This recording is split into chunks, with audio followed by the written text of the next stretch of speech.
आज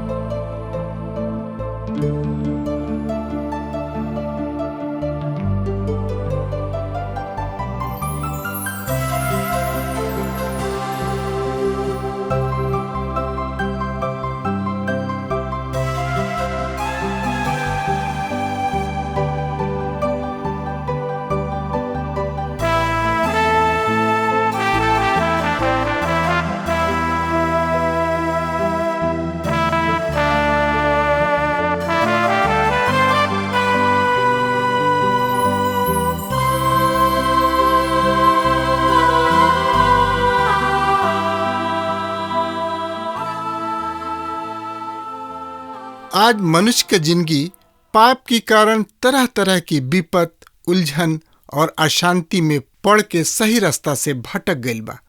ओके पता नहीं खे कि सही रास्ता का है। यह बतावे बदे TWR जिंदगी की राह कार्यक्रम प्रस्तुत करता कि हर आदमी जिंदगी का उद्देश्य समझ के सही रास्ता पर आगे बढ़ सके, जौना से ओकर मेल मिलाप परमेश्वर से हो जाए। ये कार्यक्रम बाइबल की विधिवत अध्ययन पर आधारित बा। कृपा करके एक कार्यक्रम के देखी और सुनी ताकि परमेश्वर आपकी जिंदगी का रास्ता बतावे वाला ठहरस। हाँ मित्र, तो आई अपना पवित्र शास्त्र बाइबल से देखल जाओ। नीति वचन की किताब 28 अध्याय के 1 पद इस तरह से बता रहा बा, दुष्ट सब भी भागेलन जबकि केहू उनकर पीछा ना करेला, पर धर्मी तो सिंह के समान निडर रहेला। भाई बहन, जेकरा जिंदगी में पाप होला उहे भागत फिरेला। ओकरा जिंदगी में हमेशा मूर्खता ना पावल जाला। हम एगो समूह में जवान सब के बीच पाप के बारे में बातचीत करत रही। एगो नौजवान लड़का लड़की एक साथे रहत रहले। हम वहाँ पर ऐसन कोनो बात ना कैले रही, लेकिन रुचकर बात ई बा कि जब वो हमरा से बातचीत करत रहन तो आपन बचाव पक्ष रखत रहन। सच बात तो ई बा कि जब पाप के बारे में हम बातचीत करत रही तो उनकर विवेक उनका के दोषी ठहरावत रहे और तब वो आपन बचाव करे लगले। केहू पीछा ना करेला तब ओहनी लोग भागत फिरत रहेला लोग, काहे कि ओहनी लोग में पाप पावल जाला। ओकरा पाप के ऊपर केहू अंगुरी ना उठावल, फिर भी वो बोल उठल। यहाँ बातचीत पाप के बारे में होत रहे। यहाँ पर मानसिक शास्त्र के इस्तेमाल कल गइल बा। यहाँ पर पाप के भाव है। हमने की जिंदगी में पाप के भाव बा। एगो मानसिक शास्त्रीय के कहनाम बा कि पाप के भावना सबके ज्ञान सबके होला। केहू नइखे कह सकत कि हम पाप के अनुभव ना करीना, नहीं कइले बानी। बहुत सब लोग ऐसन करे के कोशिश कइले बाने। धर्मी लोग जवान सिंह के समान निडर रहेलन। यदि आदमी पापी नहीं खन तो ऊ खड़ा होके बोलेला।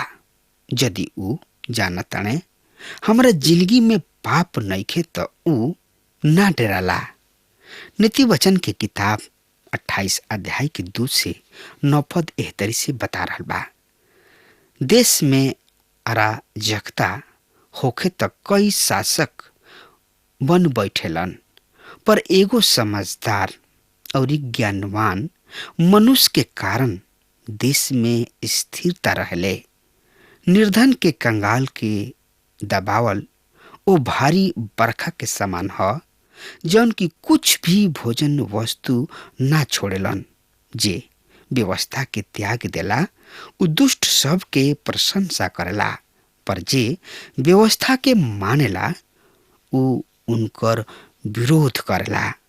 बुरा लोग न्याय के ना समझेलन, पर जे यहोवा परमेश्वर के खोज में रहेलन उ सब कुछ समझेलन। खरा चाल चले वाला निर्धन टेढ़ा चाल चले वाला धनी से उत्तम बा। जे यहोवा परमेश्वर के पालन करेला उ समझदार पुत्र होला, पर जे खाए और उड़ावे वाला के साथी होला उ अपना पिता के लज्जित करेला। जौन ब्याज और सुदखोरी के द्वारा अपन धन बढ़ावेला उ ओ मनुष्य के खातिर ओकरा के संचय करेला। जौन की निर्धन पर दया करेला, जे व्यवस्था के सुने से आपन कान फेर लेला, ओकर प्रार्थना भी घिनौना ठहरेला।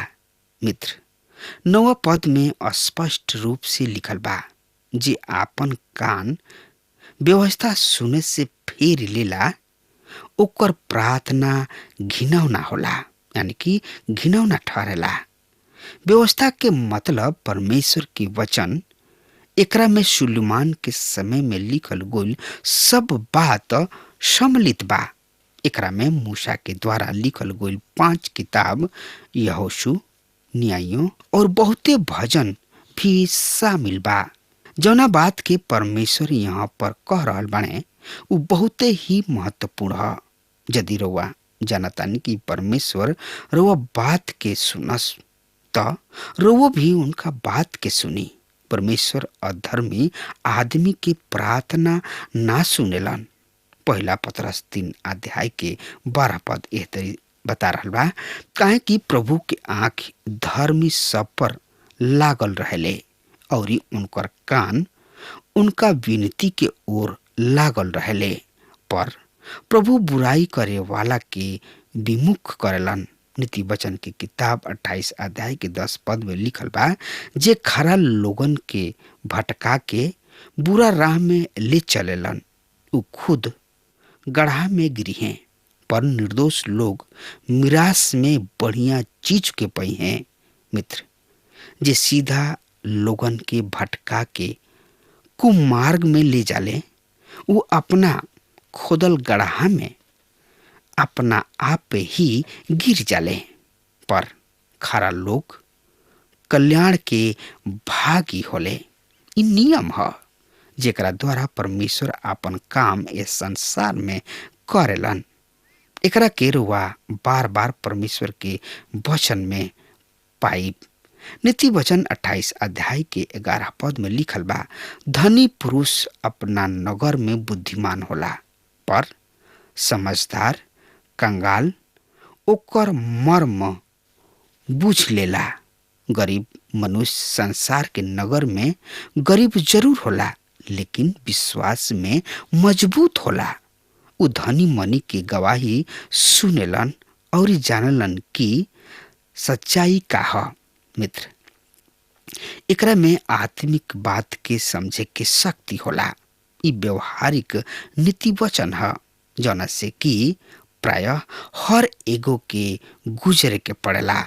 नीति वचन 28 अध्याय के 13 पद इस तरी से बतावता, जे आपन अपराध छिपा के राखेला ओकर कार्य सफल ना होला, पर जे ओकरा के मान लेला और छोड़ भी देला ओकरा पर दया कइल जाई।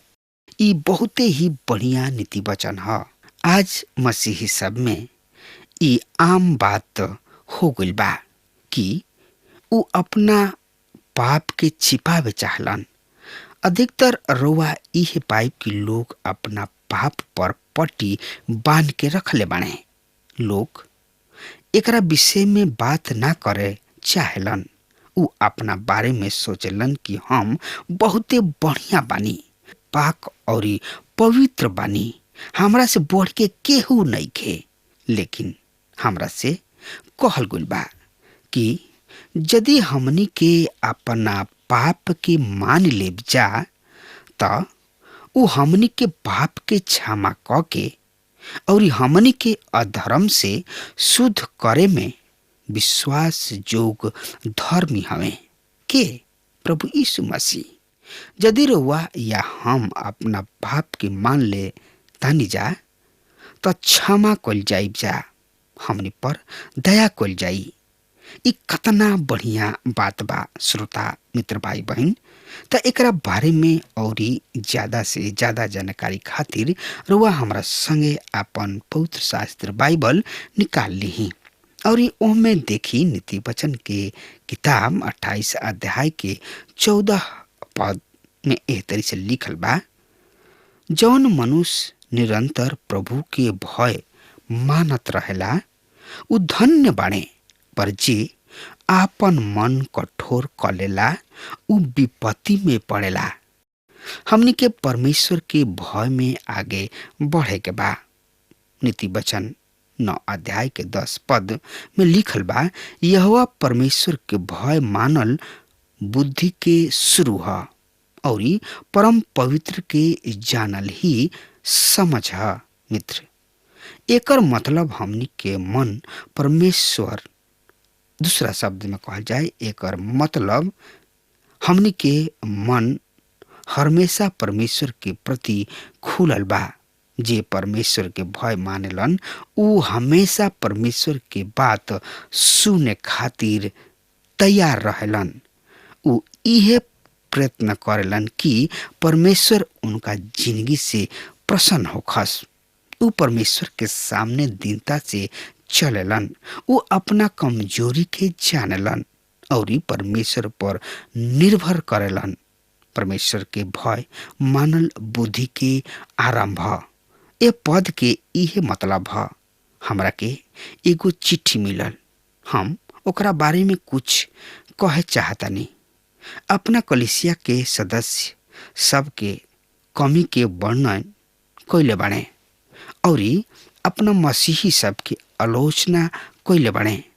का रुआ किने उनका खातिर प्रोत्साहन के कोनो शब्द बा?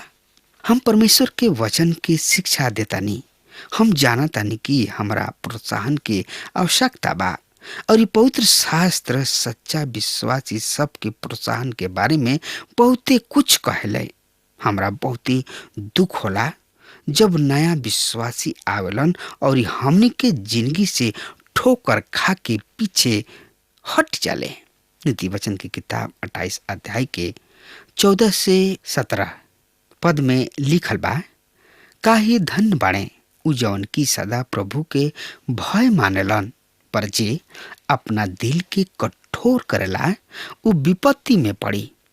निर्धन लोगन के ऊपर दुष्ट शासक दहाड़त सिंह झपटत रीछ के समान होले। घोर अत्याचारी शासक में समझ के घटी होला, पर जे अन्याय के लाभ से घृणा करेला उ लंबा उम्र पाई। जेकर सिर हत्या के दोष से दबल होखल उ मृत्यु तक भागत फिरी, केहू उनकर सहायता ना करी।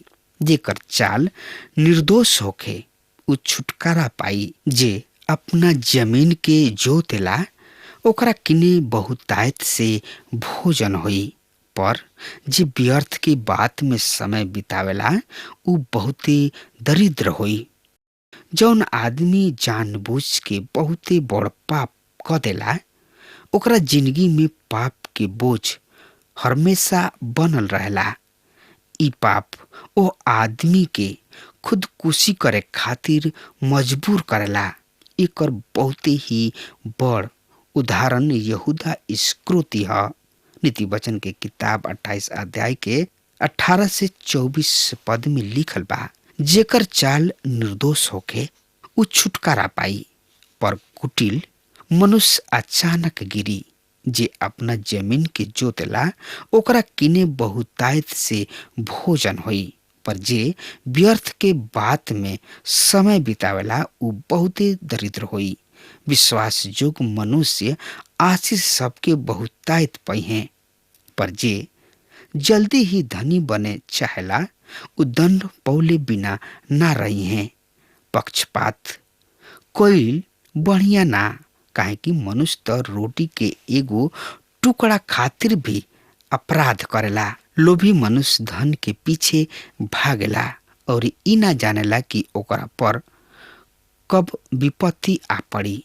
जे कोनो मनुष्य के डांटेला वो आखिरी में चापलूसी करे वाला के अपेक्षा अधिक प्रशंसा पाई। जे अपना बाबू या महतारी के लूट के कहला ई अपराध ना ह, उ नाश करे वाला मनुष्य के साथी ह। एगो नौजवान आदमी सोच सकेलन कि हम अपना बाबू के सब चीज पर अधिकारी बनब, ऐसे हम एकरा में से थोड़ा अभी ले लेता नहीं। परमेश्वर के अनुसार ई गलत है। मत्ती रचित सुसमाचार 15 अध्याय के 5 से 6 पद में लिखल बा, पर तू कहेला कि यदि केहू अपना बाबू महतारी से कहे तोहरा हमरा से जौन भी लाभ पहुंच सकत रहे उ परमेश्वर के अर्पित कइल जा चुकल बा। यही लगले मरकुस 7 अध्याय के 11 पद में लिखल बा, पर तू कहेला यदि केहू मनुष्य अपना बाबू और अपना महतारी से कहे तोहरा के जौन कुछ भी लाभ हो सकत रहे उ कुर्बान अर्थात परमेश्वर के अर्पित बा। यदि रउआ केहू के बाप महतारी बानी त घर में वचन के द्वारा कइल गइल चोरी के हल्का बात मत समझी, लेकिन वचन के समझाई कि चोरी ना करे के चाही, काहे कि ई सब परमेश्वर की नजर में पाप ह। लेकिन वचन के जैसे रुआ बनावे चाहब वही तरी लइका बच्चा सब बनी हस। प्रभु चाहलन कि हमार बेटा बेटी जे कुछ भी उनका हाथ के बनावल उ सब पवित्र होखे। अपना लइका बच्चा के गलत राह पर चले से रोकी। प्रभु यीशु मसीह के आज्ञा है, एकरा ऊपर रुआ अमल करी और जिंदगी के राह बना ली। मित्र, अब हमार समय खत्म हो रहा बा। तिरवा हमरा के आज्ञा दी। परमेश्वर हुआ के बहुत ही आशीष देस। आमीन। हमके विश्वास बा कि ई कार्यक्रम आप सब खातिर फायदेमंद सिद्ध भइल हुई। हम चाहतनी कि आप सब अपन अपन आशीष हमरों से बांटी। अगर आप सबके लगे बाइबल से चाहे आपकी निजी जिंदगी से क्यों सवाल होके चाहे क्यों समस्या खातिर प्रार्थना करावे चाहतनी तो हमारी फोन नंबर पर जरूर संपर्क करें। परमेश्वर आप सबके बहुत आशीष प्रदान करें और आज का दिन आप खातिर सुखद बनावे।